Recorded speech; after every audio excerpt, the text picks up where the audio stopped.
प्यारे बच्चों, मेरे YouTube चैनल पर आप सबका स्वागत है। आज कक्षा छठी की पुस्तक दीपकम पाठ 4 अभ्यास कार्य। प्रश्न नंबर 1, पट्टिकात शिष्टाचारस्य पदानि चित्वा लिखन्तु। इस पट्टिका के अंदर, पट्टिका का अर्थ है बॉक्स, इस बॉक्स के अंदर शिष्टाचार के कुछ पद दिए गए हैं, उन्हें चुनकर हमें लिखना है और जो शब्द शिष्टाचार के अंतर्गत नहीं आते उन्हें क्रॉस कर देना है। आप देखेंगे पहली पंक्ति में है कलह, झगड़ा, ये शिष्टाचार के अंतर्गत नहीं आता। मातृ प्रेम, माता के प्रति प्रेम, बंधुषु, बंधुओं के प्रति प्रेम, बंधुओं में, प्राणीषु दया, प्राणियों में दया, सर्वेषु मैत्री भाव, सभी में मित्रता का भाव, भ्रातृषु भगिनीषु च स्नेह, भाइयों और बहनों का प्रेम, गुरु वंदनम, गुरु का वंदन, पितृभक्ति, पिता के प्रति भक्ति, प्रीति, प्रेम, प्रिय वचनम, मीठे बोल, अहिंसा, बिना मारपीट के, बिना लड़ाई झगड़े के, वृद्ध सेवा, बुजुर्गों की सेवा, ज्येष्ठ आदर है, बड़ों का आदर सत्कार, असूया, असूया का अर्थ होता है द्वेष, ईर्ष्या, हिंसा, लड़ाई झगड़ा। अब असूया और हिंसा ये दोनों जो हैं वो शिष्टाचार के अंतर्गत नहीं आते। समय पालनम, समय का पालन, अतिथि सत्कार है, अतिथियों का सत्कार, कनिष्ठेषु प्रीति, छोटों के प्रति प्रेम, स्वाभिमान, स्वाभिमान का अर्थ है अपने पर अभिमान, अर्थात यहाँ पर ना हम आत्मनिर्भरता से भी ले सकते हैं क्योंकि स्वाभिमान अच्छी बातों के लिए किया जाता है। सत्य कथनम, सत्य वचन, स्वच्छता, साफ सफाई, अहंकार, घमंड, ये है गलत, शिष्टाचार के अंतर्गत यह नहीं आता। परस्पर द्वेष, आपस में भेदभाव, लड़ाई झगड़ा, ये भी शिष्टाचार के अंतर्गत नहीं आता।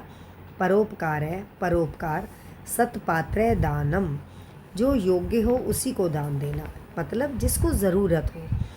प्रकृति रक्षणम, प्रकृति की रक्षा।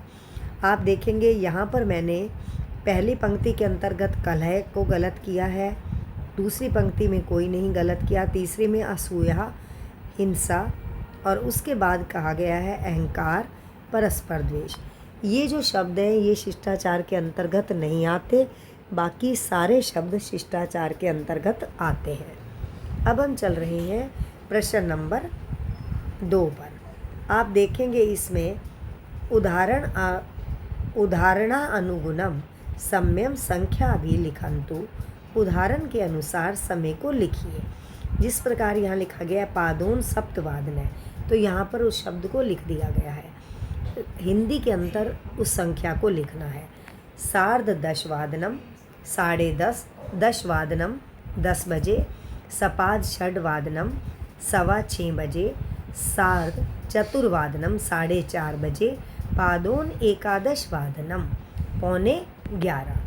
अगला प्रश्न है उदाहरण अनुगुणम सम्यम अक्षरई लिखन्तु, उदाहरण के अनुसार अक्षरों के अंदर समय को लिखिए। ऊपर अंकों के अंदर लिखना था, यहाँ हमें शब्द लिखना है।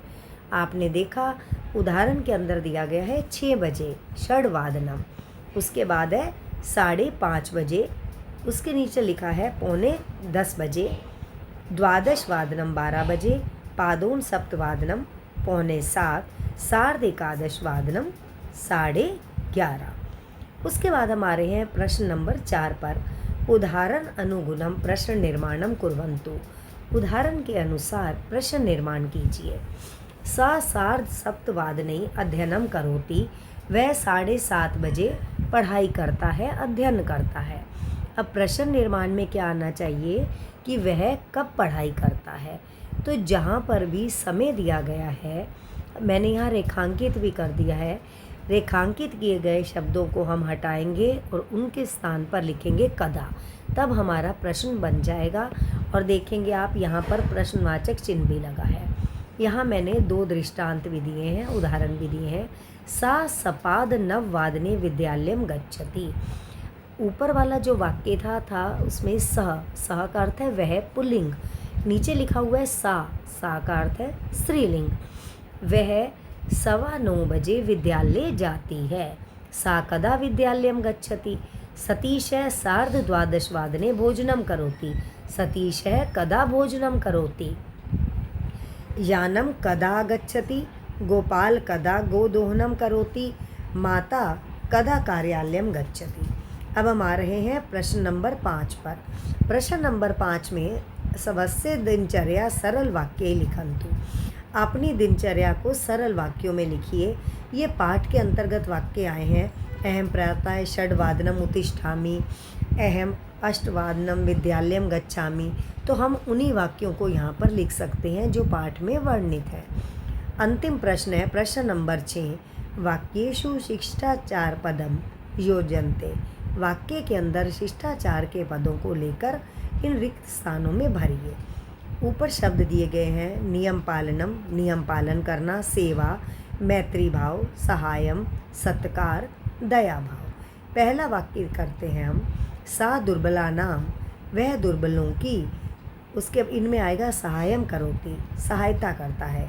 सर्वेषु प्राणीषु, सभी प्राणियों में, दया भावे भवतु, दया का भाव हो। सर्वे छात्राः पाठशालाया, तीसरे के अंतर्गत आएगा नियम पालनम, सभी छात्र विद्यालय में नियम का पालन करें। वयम सर्वे अतिथिनां डैश कुर्मः, वयम करता है हम सब हमेशा ही अतिथियों का सत्कार, अतिथि सत्कार करना चाहिए। परस्पर छात्रेषु, आपस में सभी छात्र। अंतिम है मैत्री भावे भवतु, सभी छात्रों में आपस में मित्रता का भाव हो। इस पाठ के अंतर्गत जो ये प्रश्न दिए गए थे 1 से 5, यहाँ मैंने हल कर दिए हैं। आशा है आप सबको समझ आ गए होंगे। मेरे चैनल को लाइक करें, सब्सक्राइब करें। धन्यवाद बच्चों।